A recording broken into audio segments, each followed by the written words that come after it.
বলে ফুঁসতে ফুঁসতে রুম থেকে বেরিয়ে যায়। যুথি রুম থেকে বেরিয়ে যেতেই ফারি ও মুস্কি হেসে রুম থেকে বের হওয়ার জন্য দরজা পর্যন্ত যেতেই যুথির ফোন বেজে ওঠে। ফারি ফোন বাজতে দেখে ফোনের কাছে আসতেই আসতে ফোনটা কেটে যায়। ফারি যুথির ফোনটা হাতে নেয় কে ফোন করেছে দেখার জন্য। ফারি ফোনটা হাতে নিয়ে দেখে সেখানে জানু লিখে সেভ করা। জানু লেখা দেখে ফারি বুঝতে পারে এটা তানিশার নাম্বার। অতঃপর ফারি ফোনটা রেখে চলে যাওয়ার সময় হঠাৎ করে ওর চোখ পড়ে ফোনের ওয়ালপেপারের ওপর। সেখানে আরিশের ধোয়া ওড়ানো একটা পিক, আর তার উপর লেখা আরিশান আরিশ খান, মাইল লুচু খান সাহেব। তার পাশে লজ্জা পাওয়ার ইমোজি দেয়া। এটা দেখে ফারি ওর ফোনে একটা পিক তুলে নিয়ে মনে মনে বলে, তলে তলে পীড়িত করে, আমি জানলেই দোষ, আর আমি বলতে গেলে হয়ে যাই গাধা। বাহ বাহ, খুব ভালো। বলে ফারি ওর রুমে চলে যায়। লিমা খান, মেহজাবিন খান দুজনে কিচেন রুমে রাতের আহার বস্তুর বন্দোবস্ত করছিলেন। সানজিদা খান তা একে একে এনে টেবিলের উপর সাজাচ্ছিলেন। মোমেনা খানের শরীরটা ভালো না থাকায় আজকে উনি ওনার রুমেই আছেন, নিচে আর আসেননি। তাই বাকি তিনটা মিলে সব পরিপাটি করে রেডি করছেন। সানজিদা খান টেবিল সাজানোর সময় হঠাৎ ওনার উপরে চোখ পড়ে। যদি ছোট ছোট পায়ে আরিশের রুমের দিকে যাচ্ছে। এটা দেখে উনি গলা ছেড়ে ডাকলেন, মো নিচে আসো। যুথি ওর বড় আম্মুর কণ্ঠ শুনে উপর থেকে সানজিদা খানের দিকে তাকিয়ে বলল, হ্যাঁ বড় আম্মু, আমি। হ্যাঁ, তাড়াতাড়ি এখানে এসো। যুথি একবার আরিশের রুমের দিকে তাকিয়ে ঢোক গিলে সিঁড়ি বেয়ে নিচে ওর বড় আম্মুর কাছে এসে বলল, আমাকে ডেকেছো কেন? সানজিদা খান টেবিলের কাছ থেকে এসে যুথির মুখে হাত দিয়ে গালের এপাশ ওপাশ দেখে বললেন, সকাল থেকে কিছু খাওয়া হয়নি, মনে নেই? তাড়াতাড়ি বসো, খাবার দিচ্ছি। বড় আম্মু, আমি। ওর সম্পূর্ণ কথা শেষ হওয়ার আগে সানজিদা খান বললেন, আগে খাবার খাও, তারপর তোমার কথা শুনবো। যুথি একবার উপরের দিকে তাকিয়ে সানজিদা খানকে বলল, তোমার ছেলে। আমার ছেলেকে আমি দেখব, তুমি আগে খাও। যুথি সানজিদা খানের কথায় ভরসা করে চেয়ার টেনে খেতে বসে পড়ে। যুথি চেয়ারে বসতেই সানজিদা খান প্লেটে খাবার বেড়ে দেন। যুথি খাবারের প্লেট অর্ধেক শেষ করতে না করতেই আরিশ হুট করেই যুথির সামনে থেকে প্লেটটা মেঝেতে ফিক্কা মেরে চেঁচিয়ে বলল, তোকে আমার রুমে আসতে বলেছিলাম না?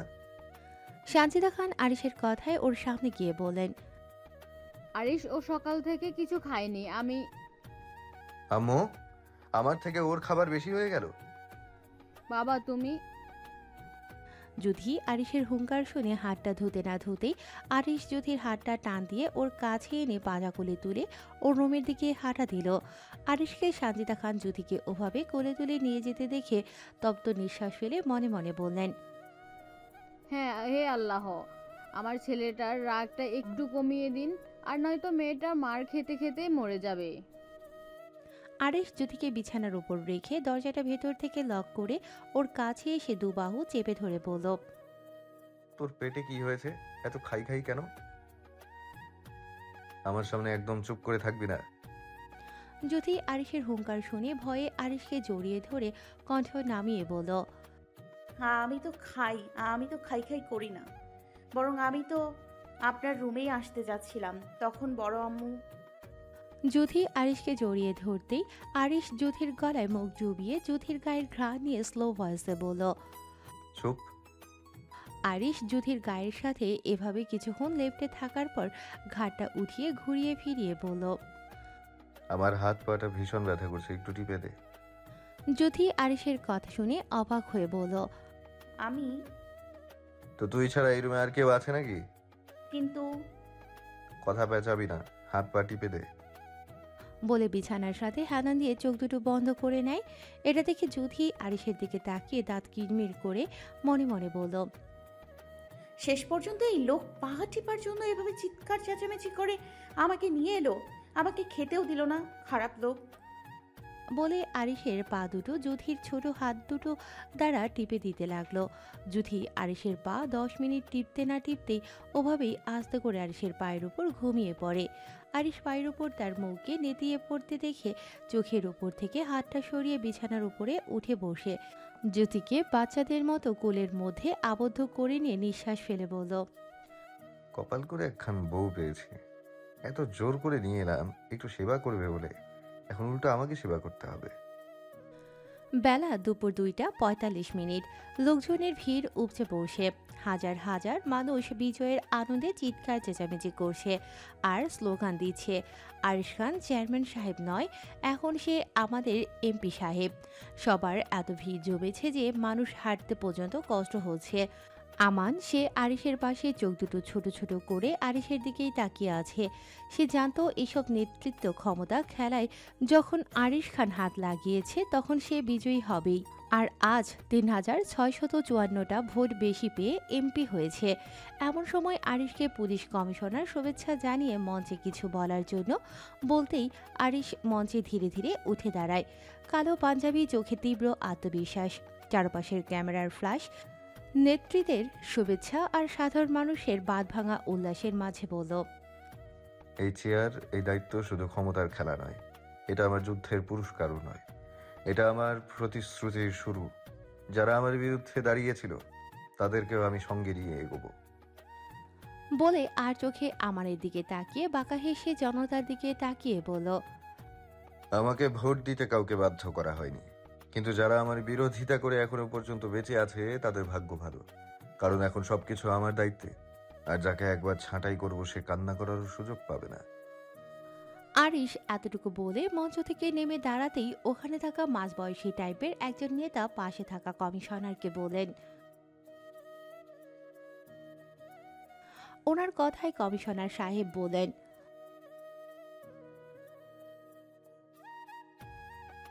ওনাদের কথার মধ্যে আরিশ চুলে হাত বোলাতে বোলাতে এসে আয়ানকে উদ্দেশ্য করে বলল, গাড়ি বের কর, বাড়ি ফিরবো।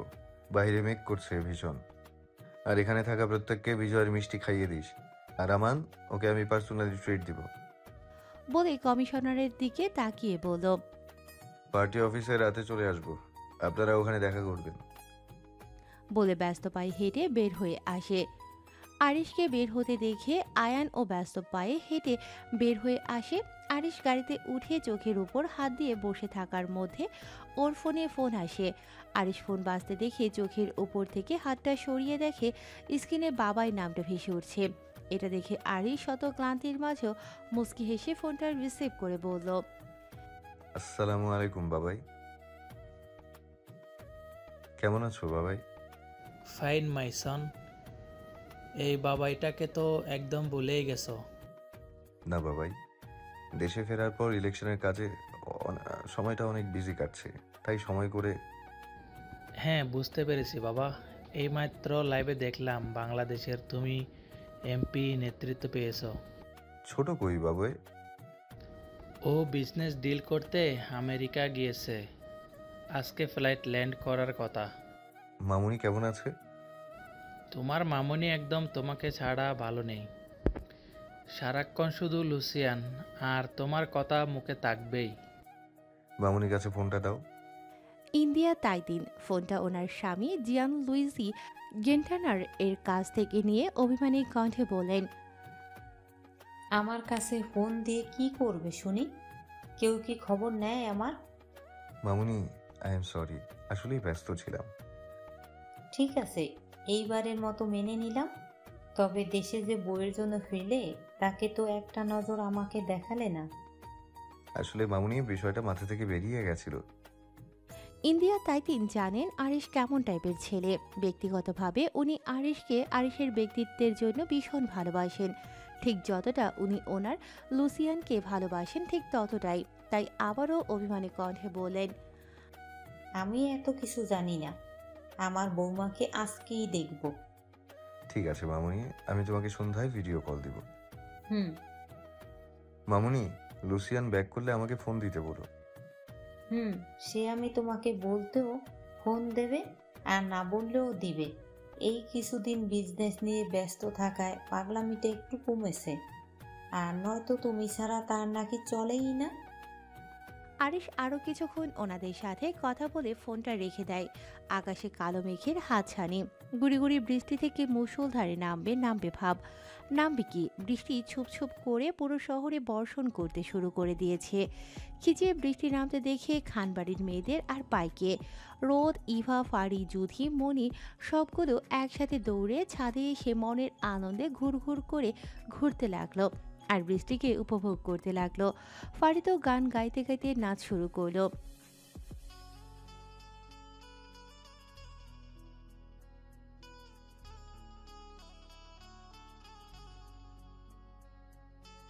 মুষলধারা বৃষ্টির মধ্যে সবগুলো নাচছে আর যার যে গান মনে পড়ছে সে সেটাই বলছে। পাশাপাশি ইতিমধ্যে খানবাড়িতে খবর পৌঁছে গেছে আরিশ ইলেকশনে বিজয় হয়েছে।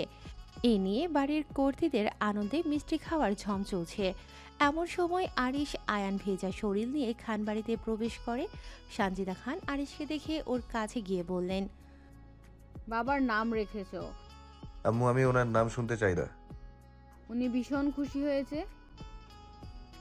আরিশকে চুপ করে থাকতে দেখে উনি নিঃশ্বাস ফেলে বললেন, ভিজে আছো, জামা কাপড় পাল্টে আসো। মৌ কোথায়?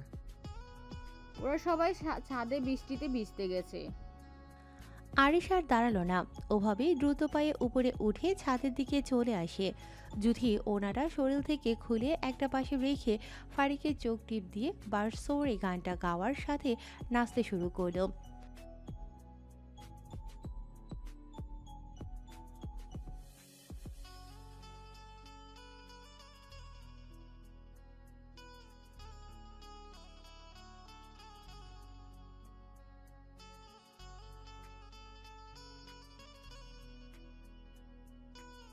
যদি বৃষ্টির ভেতর নাচতে নাচতে খেয়ালই করলো না আরিশ ওর একদম কাছাকাছি এসে দাঁড়িয়ে খুব নিখুঁত দৃষ্টিতে ওকে পর্যবেক্ষণ করছে। আরিশ ছাদে আসতেই বাকি সবাই চুপচাপ চলে আসে। শুধুমাত্র রোদ অশ্রু চোখে তাকিয়েছিল। যদিও তার মনে আজ আর কোনো সংশয় নেই, তবুও সে দুজনকে দেখে মনে মনে এটাই বলেছিল, মানুষ কেন বামন হয়ে চাঁদেই হাত বাড়ায়? জুতি তো আরিশের ছিল, আর সে এখনো ঠিক তেমনি আছে, শুধু মাঝখান থেকে আমি থার্ড পারসন হয়ে তাদের জীবনে ব্যাঘাত ঘটাচ্ছিলাম। এটা ভেবে মুখ চেপে কান্না আটকে দপ দপ পা ফেলে ওর রুমে চলে আসে। জুথির গান শেষ হতেই হাত দুটো দুদিক সোজা করে ঘুরতে ঘুরতে আরিশ জুথিকে কোলে নিয়ে ওর মতো গোল গোল ঘুরতে ঘুরতে থেমে বলল, এভাবে ওড়না ছাড়া বৃষ্টিতে ভিজে আমার চোখ দুটোতে নেশা ধরিয়ে দিয়েছিস। এখন এই দায়ভার কে নেবে? আরিশ জুথিকে আস্তে করে নিচে নামিয়ে দেয়। জুথি ওর শরীরের দিকে তাকিয়ে হাতটা বুকের ওপর রাখে, কিন্তু আরিশের চোখ দুটো জুথির ঘাড়ের দিকে আটকে আছে। হীরার চেনটার পাশাপাশি পানিগুলো যেন মুক্তোর মতো চিকচিক করছে। এটা দেখে আরিশ চোখ দুটো বন্ধ করে নেয়। তার ভীষণ নেগেটিভ ফিল হচ্ছে। কোনোভাবে নিজেকে সামলাতে না পেরে হুট করে জুথিকে বুকের সাথে চেপে ধরে বলল, মৌ, তোকে আমার একেবারে নিজের করে চাই। হবি তুই আমার। বিশ্বাস কর, জীবনের সবটুকু দিয়ে তোকে আগলে রাখবো। একটা মাছিকেও আল্লাহর রহমতে তোর কাছে ঘেঁষতে দিব না, ইনশাল্লাহ। জুথি আরিশের নির্লজ্জ ঠোঁট কাটা কথায় আরিশের থেকে নিজেকে ছাড়িয়ে তোতলাতে তোতলাতে বলল, আমি নিচে যাব। কিন্তু আমি তো তোকে যেতে দিব না। দেখুন, আপনার কাছে থাকলে আমার কেমন অস্বস্তি হয়, কেমন কেমন জানি লাগে। আরিশ জুথির তোতলানো কথায় স্থির দৃষ্টিতে জুথির দিকে তাকাতেই জুথির ঠোঁট দুটো মৃদু কাঁপতে দেখে হুট করেই জুথির ঠোঁট দুটোর সাথে ওর ঠোঁট দুটো মিশিয়ে চেপে ধরে। জুথি আরিশের এমন কাজে নিজেকে ছাড়ানোর চেষ্টা করতেই আরিশ জুথিকে অমন অবস্থায় ঘুরিয়ে দেয়ালের সাথে চেপে ধরে। আরিশ এতটাই শক্ত করে চেপে ধরেছে যে জুথির শ্বাস নিতে পর্যন্ত কষ্ট হচ্ছে। অনেকক্ষণ হওয়ার পরেও আরিশ জুথিকে ছাড়ছে না বলে জুথি ফুপিয়ে কেঁদে ওঠে। বৃষ্টির পানির সাথে চোখের পানিও একত্রিত হয়ে যাচ্ছে ওর। আরিশ একটা সময় জুথির ঠোঁট ছেড়ে দিয়ে শ্বাস নিতে নিতে গম্ভীর কণ্ঠে বলল, আমাকে সহ্য করার ক্ষমতা না থাকলে নিজেকে আমার সামনে এমনভাবে প্রেজেন্ট করবি না যাতে করে আমার তোকে ছুতে মন চাইবে। মনে রাখবি, আমি তোকে বারবার ছোঁয়া থেকে নিজেকে সামলাতে পারবো না। আর একবার যদি ধরি, আমাকে সামলাতে কষ্ট হয়ে যাবে তোর কাছে। জুথি আরিশের কথা শুনে ঘৃণার মিশ্রিত দৃষ্টি নিক্ষেপ করে চলে যেতে নিলে আরিশ জুথির হাতটা চেপে ধরে বলল, তোকে যেতে বলেছি। আমার হাত ছাড়ুন, নিচের দিকে তাকিয়ে। কি বললি শুনতে পাইনি। ছাড়ুন কথাটা আজ এই মুহূর্ত থেকে তোর জীবন থেকে সমাপ্ত করে দিবি, আর নয়তো। আরিশকে সম্পূর্ণ কথা শেষ করতে না দিয়ে জুথি বলল, আর নয়তো কি? কি করবেন আপনি? কে হন আপনি আমার? সব সময় আপনার এসব নোংরামি আমার সহ্য করতে হবে? এটা আপনি ভাবলেন কিভাবে? আরিশ জুথিকে চেঁচিয়ে কথা বলতে দেখে জুথিকে ওর বুকের কাছে এনে স্লো ভয়েসে বলল, আমি তোর কি হই সেটা তুই জানিস না? না না না, আপনি আমার কিছু হন না। আপনি আমার পরপুরুষ। কোনো অধিকার নেই আপনার আমার সাথে এমন করার। আমার সামনে চেঁচিয়ে কথা বলার সাহস নেক্সট টাইম করবি না। আর অধিকার আছে কি নেই সেটা আমি দেখে নেব। বললাম না অধিকার নেই, কারণ আমাদের বিয়েটা ভেঙে গেছে। আমি আপনাকে ডিভোর্স দিয়ে দিয়েছি, তাই আমার থেকে দূরে থাকুন। বলে আরিশের থেকে হাত ছাড়াতে নিলে আরিশ জুথির দু বাহু চেপে ধরে ঝাঁকিয়ে বলল, কি বললি? আবার বল। জুথির সম্পূর্ণ কথা শেষ করার আগেই আরিশ জুথির বাগালে ঠাস করে থাপ্পড় দিয়ে বলল, তোর এত বড় সাহস আমার সামনে ডিভোর্সের কথা উচ্চারণ করিস? একটা কাগজের সামান্য সইতে তুই আমার থেকে আলাদা কোনোদিনও হতে পারবি না। আমি হতে দিব না। আরিশ সম্পূর্ণ কথা শেষ করার আগেই ওকে থামতে হয়, কারণ ওর থাপ্পড়টা এতটাই তীব্র ছিল যে জুথি মাথা ঘুরে সেন্সলেস হয়ে আরিশের বুকে মাথাটা রেখে পড়ে যেতে নিলে আরিশ ওকে ধরে ফেলে। আরিশ এক হাতে ওকে বুকের সাথে আগলে রেখে অন্য হাত মুঠো বন্ধ করে রাগে ফুঁসতে ফুঁসতে বলল, সব পাকনামি আমার সামনেই করতে হবে? ডিভোর্স, তাই না? ওকে, এর ব্যবস্থাও আমি করছি। তারপর দেখবো তোর বাহানা কোথায় যায়।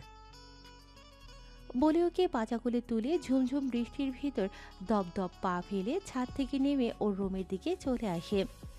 রুমে এসে সানজিদা খানকে রুমে ডেকে জুথির ভেজা কাপড় চেঞ্জ করে দিতে বলে সানজিদা খানের কোনো কথা না শুনে ওর জামা কাপড় নিয়ে ওয়াশরুমে চলে যায়। আরিশ চলে যেতেই উনি জুথির দিকে তাকাতেই কিছুটা আঁচ করে নেন। অতপর তপ্ত নিঃশ্বাস ফেলে জুথির রুম থেকে ওর জামা কাপড় এনে ওকে চেঞ্জ করার কিছুক্ষণ পরপরই আরিশকে তোয়ালে দিয়ে চুল মুছতে মুছতে বের হতে দেখে সানজিদা খান অসন্তুষ্ট কণ্ঠে বললেন, জ্ঞান হারালো কিভাবে? কি হলো, চুপ করে আছো কেন? আরিশ মায়ের কথায় জুথিকে কোলে নিয়ে বিছানায় শোয়াতে শোয়াতে বলল, অবাধ্য হয়েছিল তাই মেরেছি। তাই বলে তুমি অবুঝের মতো আঘাত করবে? আমার থেকে আলাদা হতে চাইলে থাপ্পড় কেন? ওকে গুলি করে মারতেও আমার 1 মিনিটও সময় লাগবে না। আরিশ, হ্যাঁ আম্মু, আমি যদি পৃথিবীর সবচেয়ে নিকৃষ্ট রূপ নিয়ে ওর সামনে আসি তাহলে ওকে সেভাবে আমাকে মানতে হবে। সানজিদা খান এ বিষয়ে আর কথা বাড়ালেন না, কারণ ছেলের স্বভাব তার জানা, তাই প্রসঙ্গ পাল্টে বলেন, ওকে ওর রুমে রেখে আসো, আমি ভিজে জামা কাপড়গুলো ধুয়ে শুকাতে দিয়ে দিব। বলে উনি চলে যেতে নিলে আরিশ গম্ভীর কণ্ঠে বলল, ও আজ থেকে আমার কাছে আমার রুমেই থাকবে। আরিশের কথায় সানজিদা খান দাঁড়িয়ে গিয়ে বললেন, কিন্তু এটা হয় না। এখন হবে। কিন্তু তোমাদের বিয়ে তো। সেটা আমি দেখে নেব। সময়টা সন্ধ্যা 7:14। আরিশের অবস্থান পার্টি অফিসে। সেখানে জনগণের লিস্ট পাশাপাশি নেতৃত্বে সবার কি কাজ 2 ঘন্টা বসে সবাই মিলে আলাপ আলোচনা করে ঠিক করে। আয়নকে বুঝিয়ে দিতে বলে। আরিশ আমানের ইনভাইট করা ক্লাবে যায়। আরিশ ক্লাবে যেতেই আমান এগিয়ে এসে বলল, আরিশ আমানকে পাশ কাটিয়ে একটা চেয়ার টেনে অ্যাটিটিউডের সাথে বসে বলল, বলতেই হবে তোর সাহস আছে, আর নয়তো আমাকে ডাকতি না। আমান আরিশের অ্যাটিটিউড দেখে দাঁত কিরমির করে মনে মনে বলল,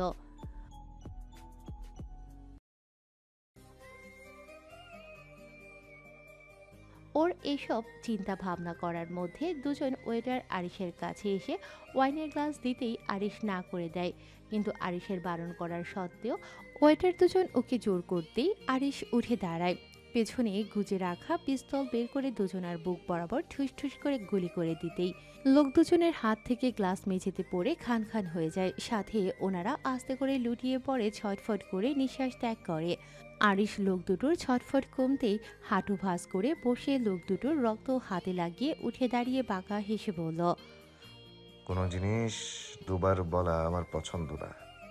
একবার বলেছি শোনেনি, তাই পৃথিবীর মায়া ত্যাগ করতে হলো। বলে আমানের কাছে এসে ওর কাঁধে চাপড় দিয়ে বলল, তোকে একবার সুযোগ দিয়েছি, দুবার দেব না। তাই কাঁঠাল ভাঙতে যাস না, না হয় কান্না করার সুযোগটুকুও পাবি না। বলে ক্লাব থেকে চলে আসে। জুথি ফারির রুমে বসে গল্প করছিল এটা ওটা নিয়ে, কিন্তু ফারির কথার শেষ ঘুরিয়ে ফিরিয়ে একই কথা। আসর নাগাদ জুথি আরিশের সাথে তার রুম থেকে বের হলো কেন? তারা কি এক রুমেই ছিল? জুথি ফারির কথায় বিরক্ত হয়ে বলল,